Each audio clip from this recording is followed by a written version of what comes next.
Hello friends, हमारे YouTube channel में आप सभी लोगों का स्वागत है।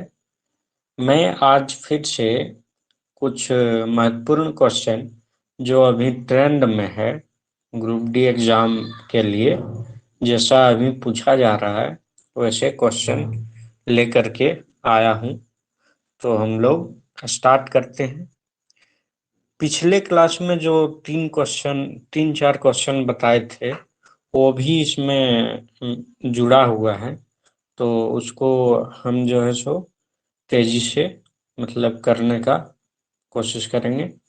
तो क्वेश्चन नंबर 1 है, क्या होता है जब एक परखनली में एक अम्ल का विलयन एक क्षार के विलयन के साथ मिलाया जाता है। तो देखिए, परखनली में अम्ल का विलयन अगर क्षार के विलयन के साथ मिलाया जाएगा तो एक में दिया हुआ है विलयन का ताप बढ़ जाएगा, दो में विलयन का ताप घट समान रहेगा, चार में लवण का निर्माण होगा। तो जब भी हम लोग अम्ल का विलयन को क्षार के विलयन के साथ मिलाते हैं तो लवण का निर्माण होता है और एक विलयन का ताप बढ़ जाता है। तो ऑप्शन नंबर हो जाएगा हम लोगों का डी नंबर। डी नंबर में दिया हुआ है एक और चार, तो एक और चार होगा तो एक का ऑप्शन नंबर हो जाएगा मेरा डी। अब हम लोग चलते हैं अगले क्वेश्चन की ओर। क्वेश्चन नंबर 2, एक जलीय विलयन लाल लिटमस विलयन को नीला कर देता है। निम्नलिखित में से किसके विलयन को अधिक्य में मिलाने पर यह परिवर्तन व्युत्क्रमित हो जाता है। तो देखिए, लाल लिटमस पर विलयन को नीला कर देता है तो वो क्षार होगा। अब हमको उल्टा करना है, नीला को लाल कर देना है तो हमको चाहिए अम्ल। तो इसमें ऑप्शन नंबर ए में दिया हुआ है बेकिंग पाउडर जो क्षार है, ये नहीं होगा। बी में दिया हुआ है चूना जो क्षार है, ये भी नहीं होगा। सी में दिया हुआ है अमोनियम हाइड्रोक्साइड विलयन, ये भी नहीं होगा। डी में दिया हुआ है हाइड्रोक्लोरिक अम्ल, ये अम्ल है, इसलिए ऑप्शन नंबर इसका हो जाएगा डी, 2 नंबर का। अब हम लोग चलते हैं अगले क्वेश्चन की ओर। अगला क्वेश्चन है क्वेश्चन नंबर 3, एक आर्द्र दिन में हाइड्रोजन क्लोराइड गैस के विरचन के दौरान गैस को सामान्यतः कैल्शियम क्लोराइड युक्त रचित नली में से गुजारा जाता है। मतलब एक आर्द्र दिन है उसमें हाइड्रोजन क्लोराइड जो गैस है उसके विरचन के दौरान गैस को सामान्यतः कैल्शियम क्लोराइड युक्त रक्षित नली में गुजारा जाता है। तो रक्षित नली में लिए गए कैल्शियम क्लोराइड का कार्य क्या है। तो ऑप्शन नंबर ए में दिया हुआ है मुक्त गैस, क्या वो मुक्त जब गुजारा तो गैस होता है उसको अवशोषित करता है। बी नंबर में है गैस को नमी प्रदान करना। गैस को क्या करना, नमी प्रदान करना, गैस को नमी प्रदान करना। और सी में है गैस से नमी को अवशोषित करना। और डी में है मुक्त गैस से क्लोराइड आयनों को अवशोषित करना। तो देखिए, जब भी हम लोग आर्द्र दिन में हाइड्रोजन क्लोराइड गैस के विरेचन के दौरान गैस को सामान्यतः कैल्शियम क्लोराइड युक्त रक्षित नली से गुजारते हैं तो रक्षित नली में जो है लिए गए कैल्शियम क्लोराइड का कार्य होता है कि वो गैस से जो है नमी को क्या कर ले, अवशोषित कर ले। क्या कर ले, अवशोषित कर ले। तो ऑप्शन नंबर सी इसका आंसर हो जाएगा। क्या हो जाएगा, ऑप्शन नंबर सी। अब हम लोग अगले क्वेश्चन की ओर बढ़ते हैं। क्वेश्चन नंबर 4, निम्नलिखित में से कौन सा लवण क्रिस्टलीकरण जल नहीं रखता है। ये पिछले क्लास में हम लोग डिस्कस किए थे। इसका हो जाएगा option number B baking soda. क्या हो जाएगा, baking soda, option number B. अब हम लोग अगले क्वेश्चन की ओर बढ़ते हैं। Question number 5। Question number 5। Question number 5।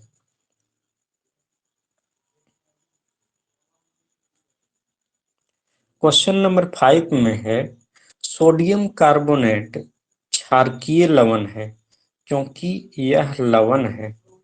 Sodium carbonate क्या है, क्षारकीय लवण।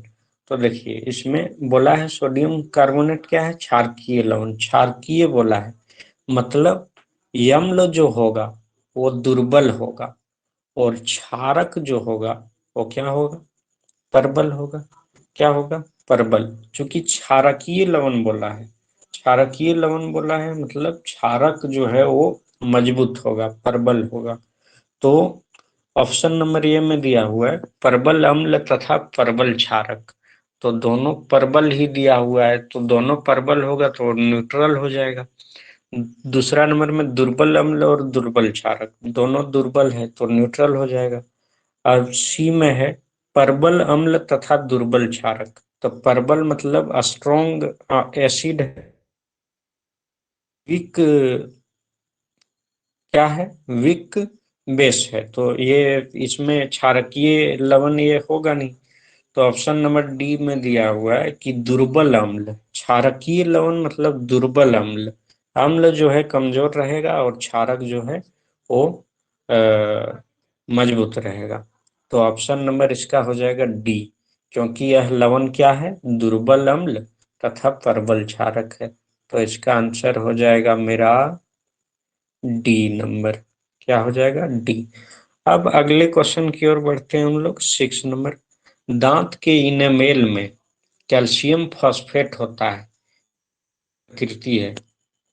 तो दांत का जो इनेमेल होता है, दांत का सबसे जो कठोर वो होता है इनेमेल।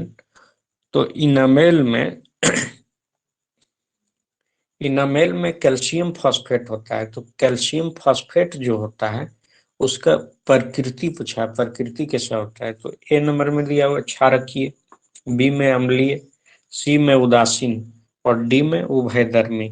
डी में उभयधर्मी। तो देखिए, दांत का इनेमिल में जो कैल्शियम फॉस्फेट होता है ना, उसका प्रकृति जो होता है वो क्षारकीय होता है। इसका ऑप्शन नंबर ए हो जाएगा। अब आगे हम लोग चलते हैं क्वेश्चन नंबर 7 की ओर। क्वेश्चन नंबर क्या चीज? 7 की ओर। तो क्वेश्चन नंबर 7 में है मृदा के एक नमूने को, मृदा का कोई एक नमूना लेते हैं, उसको जल में मिश्रित किया गया। जल में क्या किया गया? मिला दिया गया तथा इसे स्थिर छोड़ दिया गया।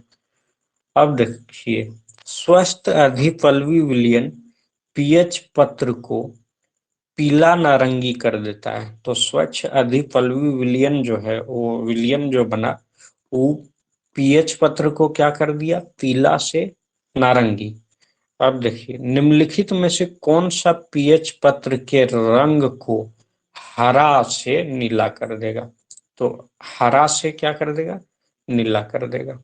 तो इसमें पूछा है हरा से नीला कौन कर देगा? तो ऑप्शन नंबर ए में दिया हुआ है नींबू रस, ऑप्शन नंबर बी में सिरका, ऑप्शन नंबर सी में साधारण लवण और ऑप्शन नंबर डी में एक प्रति अम्ल। क्या? एक प्रति अम्ल। तो देखिए, एक प्रति अम्ल जो है ना, वही हरा को नीला कर देता है। क्या करता है? हरा को नीला। तो इसका आंसर हो जाएगा ऑप्शन नंबर डी। डी, एक प्रति अम्ल। अब हम लोग चलते हैं अगले नंबर क्वेश्चन की ओर। क्वेश्चन नंबर 8, निम्नलिखित में से कौन अम्लीय सामर्थ्य का बढ़ता हुआ सही क्रम देता है? अम्लीय सामर्थ्य का। तो देखिए, ऑप्शन नंबर ए में दिया हुआ है जल। जल जल से ज्यादा जो अम्लीय है वो एसिटिक अम्ल, एसिटिक अम्ल से ज्यादा हाइड्रोक्लोरिक अम्ल। बी में दिया हुआ है जल, जल से ज्यादा हाइड्रोक्लोरिक अम्ल, हाइड्रोक्लोरिक अम्ल से ज्यादा एसिटिक अम्ल। और सी में एसिटिक अम्ल, उससे ज्यादा जल, उससे ज्यादा हाइड्रोक्लोरिक। डी में हाइड्रोक्लोरिक, उससे ज्यादा जल, उससे ज्यादा एसिटिक अम्ल। तो देखिए, सबसे कम जो अम्लीय होता है वो जल होता है। क्या होता है? जल। और जल से ज्यादा जो होता है वो एसिटिक अम्ल होता है। क्या होता है? एसिटिक अम्ल, चूंकि वो ऑर्गेनिक एसिड है। कौन एसिड है? Organic acid. और सबसे स्ट्रॉन्ग इसमें जो एसिड होता है वो हाइड्रोक्लोरिक एसिड होता है। तो ऑप्शन नंबर ये हो जाएगा, जल सबसे कम, उससे ज्यादा एसिटिक अम्ल, उससे ज्यादा हाइड्रोक्लोरिक अम्ल। तो इसका उत्तर हो जाएगा ऑप्शन नंबर ये। अब हम लोग चलते हैं अगले क्वेश्चन की ओर। Question number 9। Question number 9। Question number 9 में है, एक विद्यार्थी के हाथ पर दुर्घटनावश सांद्र अम्ल की कुछ बूंदें गिर जाती हैं, उसे क्या करना चाहिए? एक विद्यार्थी के हाथ पर दुर्घटनावश सांद्र अम्ल की कुछ बूंदें क्या होती है? गिर जाती हैं, तो उसे क्या करना चाहिए? तो ऑप्शन नंबर ए में दिया, हाथ को लवणीय जल से धोएं, हाथ को जल की अधिक मात्रा से धोएं तथा सोडियम हाइड्रोजन कार्बोनेट का पेस्ट लगा लें। सी नंबर में, हाथ को जल की अधिक मात्रा से धोकर सोडियम हाइड्रोक्साइड का विलयन लगाएं। डी नंबर में है, परबल क्षार के साथ अम्ल को उदासीन करें। अम्ल को क्या करें?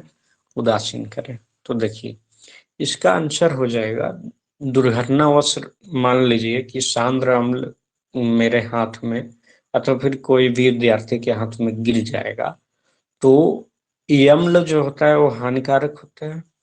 तो हानिकारक होता है तो उसको हम क्या करेंगे? हाथ को जल की अधिक मात्रा से धो लेंगे। क्या करेंगे? जल की अधिक मात्रा से धो लेंगे। धो लेंगे और उसको, उसकी अम्लीयता के प्रभाव को घटाने के लिए, खत्म करने के लिए हम सोडियम हाइड्रोजन कार्बोनेट का पेस्ट लगा लेंगे। तो 9 नंबर क्वेश्चन का आंसर हो जाएगा बी नंबर, कि हाथ को जल के अधिक मात्रा से धोएंगे तथा सोडियम हाइड्रोजन कार्बोनेट का पेस्ट लगा लें।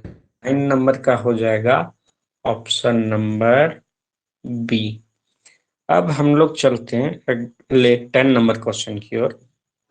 10 नंबर क्वेश्चन में है, हाइड्रोजन कार्बोनेट को जब एसिटिक अम्ल में मिलाते हैं तो एक गैस निकलती है।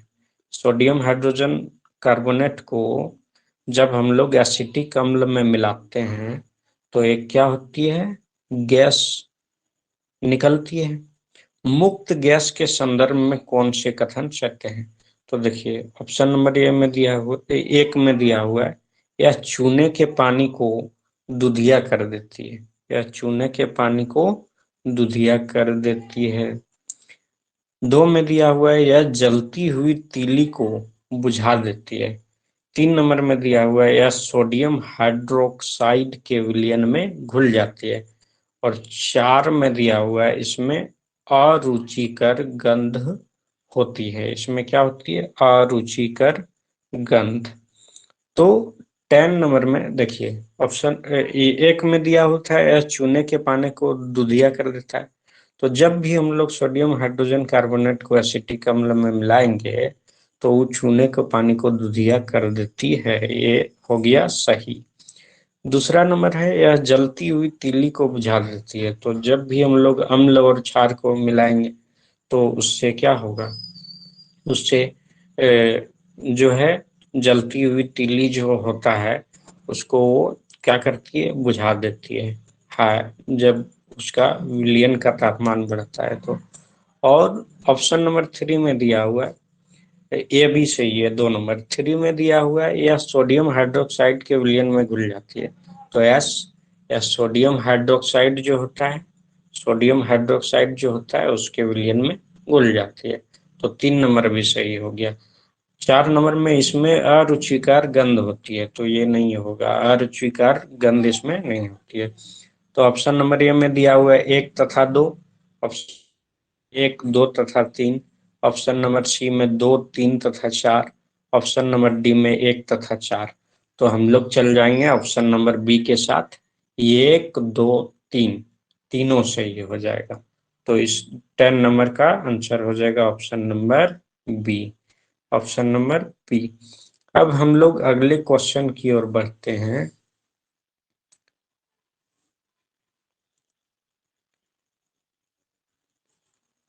Question number 11। क्वेश्चन नंबर 11 में दिया हुआ है कि सामान्य लवण रसोई में उपयोग किए जाने के अतिरिक्त किसके निर्माण में कच्चे माल के रूप में उपयोग में आता है? तो सामान्य लवण जो होता है रसोई में उपयोग किया जाता ही है, लवण, सोडियम क्लोराइड का, सामान्य लवण का।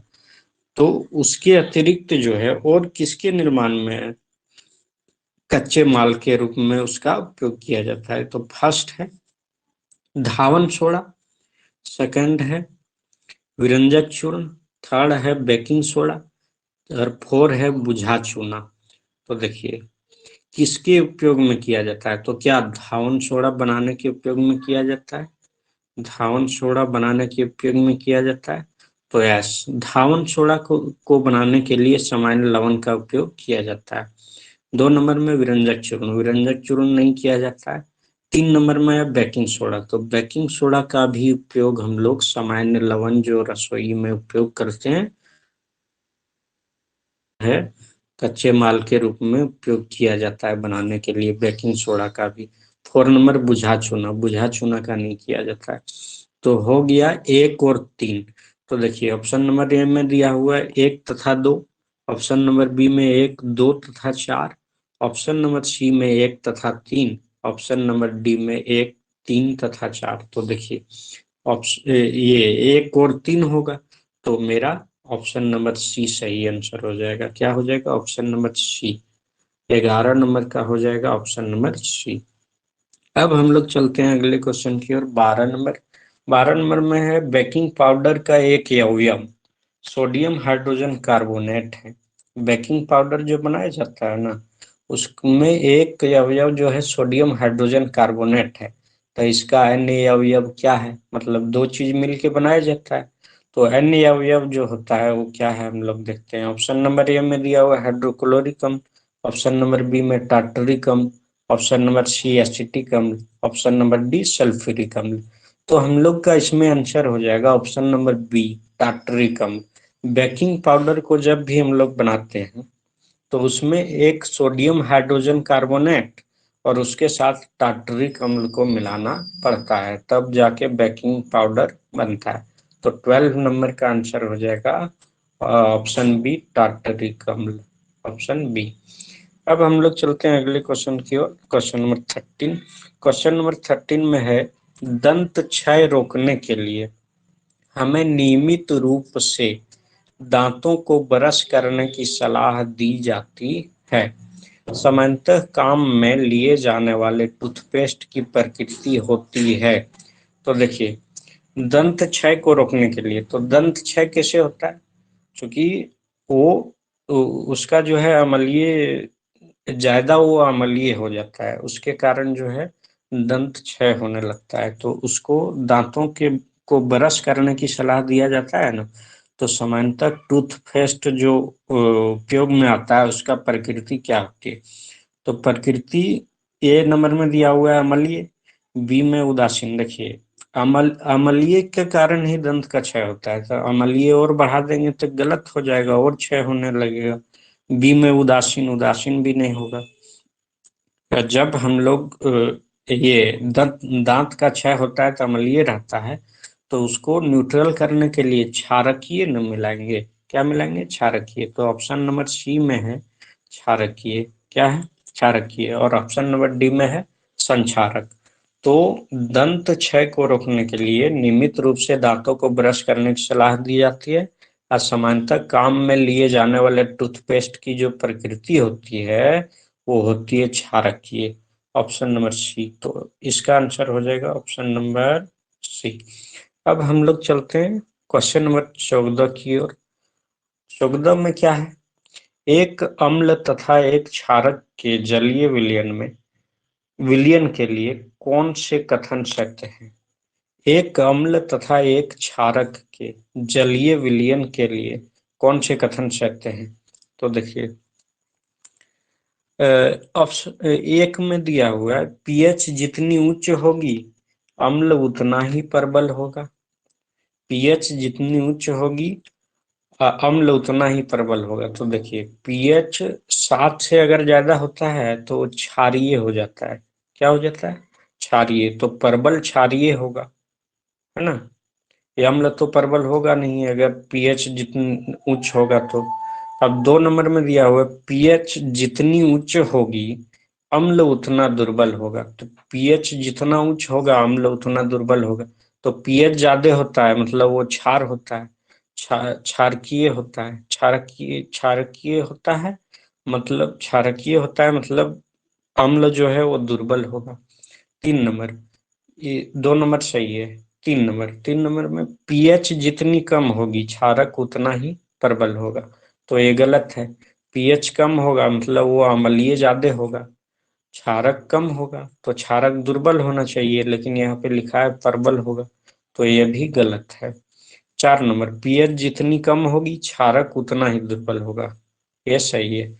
पीएच कम होगा तो अम्ल जो है वो प्रबल होगा और क्षारक जो है दुर्बल होगा, तो यहाँ पे 2 और 4 मेरा सही हो रहा है। 2 और 4, तो ऑप्शन नंबर किस में है? 2 और 4। ए में है 1 तथा 3, बी में है 2 तथा 3, सी में है 1 तथा 4 और डी में है 2 तथा 4। तो मेरा आंसर हो जाएगा डी, 2 तथा 4। 14 नंबर का क्वेश्चन आंसर डी, 2 तथा 4। अब हम लोग चलते हैं अगले क्वेश्चन की ओर। अगला क्वेश्चन है 15 नंबर। 15 नंबर क्वेश्चन में है कि पाचन के दौरान उत्पन्न जठर रस की पीएच होती है वो उसमें जठर रस उत्पन्न होता है, उसकी पीएच कितना होती है पूछा गया। तो 7 से कम होती है ये नंबर में, बी में 7 से अधिक, सी में बराबर, डी में 0 के बराबर। तो देखिए, पाचन के दौरान जो जठर रस होता है, तो पाचन के दौरान जो जठर रस होता है तो वो अम्लीय प्रकृति का होता है। अम्लीय प्रकृति का होता है मतलब 7 से क्या होगा? कम होगा। 7 से क्या होगा? कम होगा। ठीक है, option number A. Option number A 15 का आंसर हो जाएगा ऑप्शन नंबर ए। अब हम लोग चलते हैं 16 नंबर क्वेश्चन की ओर।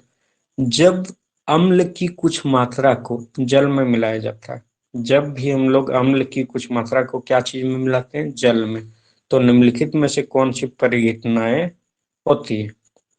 तो देखिए, ए नंबर में दिया हुआ आयनीकरण, बी 1 नंबर में आयनीकरण, बी में उदासीनीकरण और 2 में उदासीनीकरण और 3 में तनुता और 4 में लवण का निर्माण। क्या? लवण का निर्माण। तो देखिए, जब भी हम लोग अम्ल की कुछ मात्रा को जल में मिलाएंगे तो उसमें आयनीकरण होने लगता है। क्या होने लगता है? आयनीकरण की परिघटना होती है और उसमें तनुता आ जाती है। क्या होती है? तनुता, है ना। जल में मिला देंगे डाइल्यूट हो जाता है, तनुता आ जाती है और उसका आयनीकरण हो जाता है। तो ऑप्शन नंबर 1 और 4 होगा। एक और क्या होगा? 3। 1 और 3 आयनीकरण और तनुता।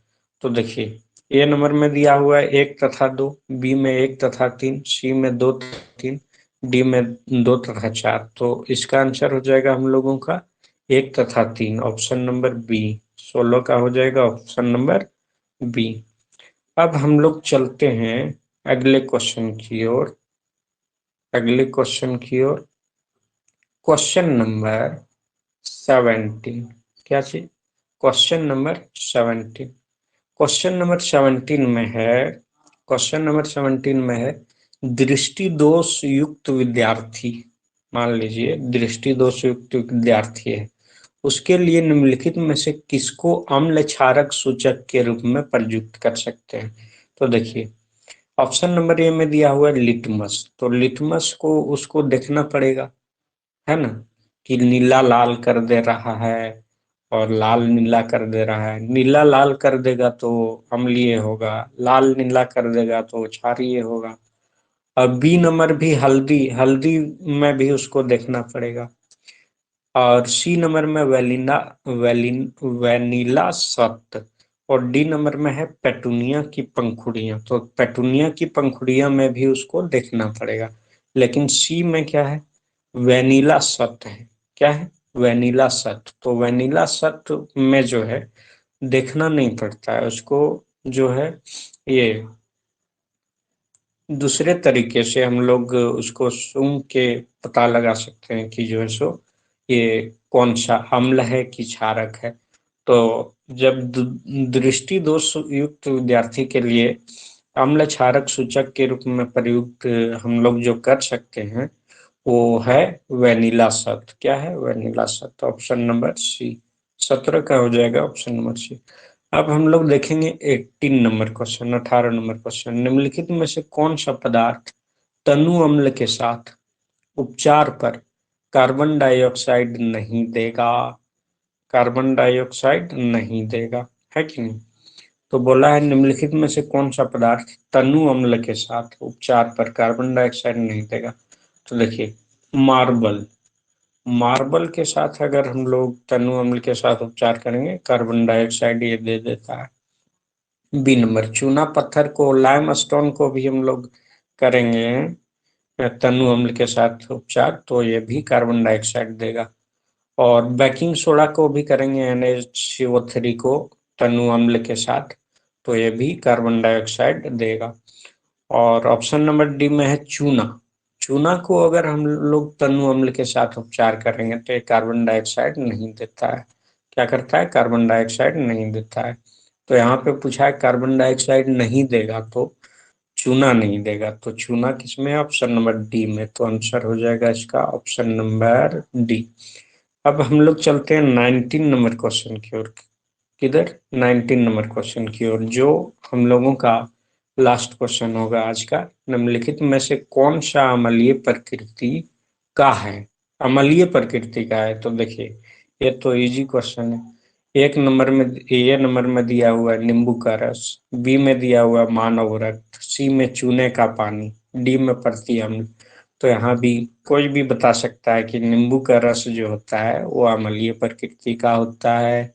मानव मानव रक्त क्षारकीय और चूने का पानी भी क्षारकीय और प्रति अम्ल भी क्षारकीय। सिर्फ एक नींबू का रस जो होता है वो अम्लीय प्रकृति का होता है।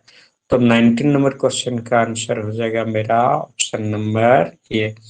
इस प्रकार आज का वीडियो लेसन जो है, लेसन जो है समाप्त होता है इम्पोर्टेंट क्वेश्चन का। इसी प्रकार के क्वेश्चन जो है अभी फिलहाल ग्रुप डी के एग्जाम में पूछे जा का एग्जाम्पलर का जो क्वेश्चन था उसका सॉल्यूशन था। और अगर आप लोगों को वीडियो पसंद आया होगा तो लाइक कीजिएगा, इसको अपने दोस्तों के साथ शेयर कीजिएगा और वीडियो को 2 से 3 बार देखिएगा। पूरे अच्छी तरीके से समझ में आ जाएगा। और चैनल को सब्सक्राइब भी कीजिएगा। धन्यवाद।